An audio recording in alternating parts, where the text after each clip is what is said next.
New segment we're bringing to a cup of coffee. It is Let's Talk. Our goal is to increase engagement with our viewers. We know a lot of you are out there and we want your opinion. And so if you go to my Facebook page, we put out a weekly thread asking what your opinion is, and this week's topic on Let's Talk was, what do you think of President Donald Trump's first 30 days in office? Because about a week ago, it was officially about 30 days since he had taken office for the second time, and about 70% of the feedback, as you see here off my Facebook page, was they loved it, they were really happy with it, better than anticipated, and about 30% disapproved and were disgusted and had negative things to say. But I want to know, for those of you watching, what do you think about President Donald Trump's first 30 days back in office? And Uncle Chris, I would love to hear what you think of President Donald Trump's first 30 days back in office. Okay, I'm a big Trump fan. I love the guy. He makes mistakes, and sometimes he's a little bit too much attention grabbing, I think. But that's a part of who he is. That's what has allowed him to get through all the difficulties over the last 12 years. I think those first 30 days in office for Trump were the greatest 30 days maybe of any president of the United States of America in the history of the country. But he went in, having been there before for 4 years. He knew how everything runs. He kind of, knows where the pitfalls are and stuff like that. And he's been planning this for 4 years, because he knew he was going to make a run at president, knew that he'd probably have a pretty good chance of winning. He's been planning what he was going to do for 4 years. And you could see that second he took the oath of office, he started putting everything in motion. And I love it. I love that he is not worried about what the media is saying. And the media is crumbling because it's been lying to people for the last, 50 years or whatever, but especially the last 8 years. So nobody's really listening to much of that. I just think it is incredible. I think he keeps going. I hope he keeps going. I love what Doge is doing.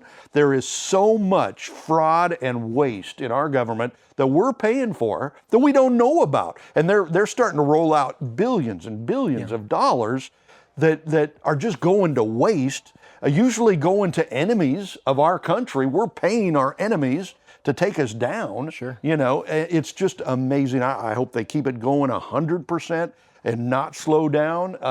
And I hope they find all these fake employees that aren't working. Sure. Get them out of there, fire them.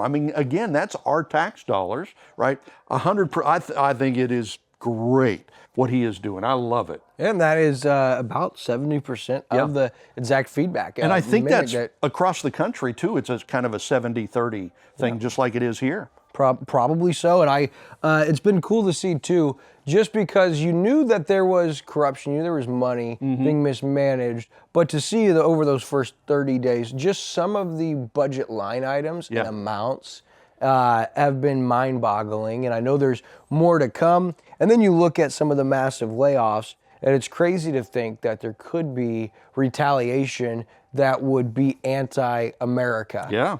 That would potentially sell out the United States to foreign enemies. So we just saw that story in the last 24 hours that Trump's government people, Trump's like CIA director, FBI director, they are worried that some of these America haters that have been in the government, in the CIA and FBI for so long, are, since they're mad at Trump, mad at the country, they are worried that these people are going to go out and sell our secrets to Russia and to other countries, enemies of America, China.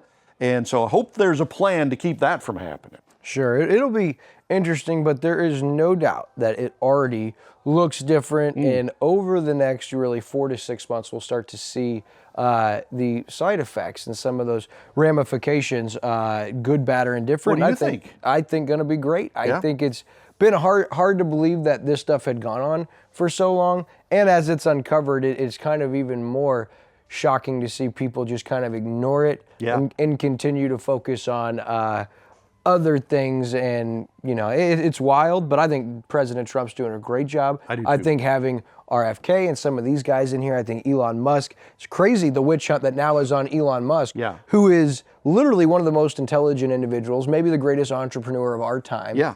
everything that he's done as far as his education and his work has been to better mankind, further advance technology and human ability, and he's been willing out of his own pocket to help all over, not just America, He's but the working world. for free. Correct. Right? Not that he needs the money, but And everybody loved him, right? And everybody believed in it, Elon Musk, until now he's been brought into the government and he is being put to work against a lot of the establishment. And it's quick to see just how fast they're trying to cancel him. Celebrities are getting rid of their Teslas and getting off of X, and it's like, But and it's funny too, and it's not just one party that they're finding this waste and fraud. It's both parties. It's a great majority of the liberal system. You know, they fund themselves with these things, but there's Republicans involved in this too, and hopefully they catch them all. Nobody gets off. Everybody that's been cheating the system, getting rich off of the taxpayers. Let's see it all. Throw it out there. It doesn't matter what party you're in. Let's clean it up. And that's one of the reasons why somebody like Elon has to do it, because the government, Congress isn't going to do it. They're the ones doing it, right? So they're not going to police themselves on this. It's got to be somebody independent outside, and it's Musk.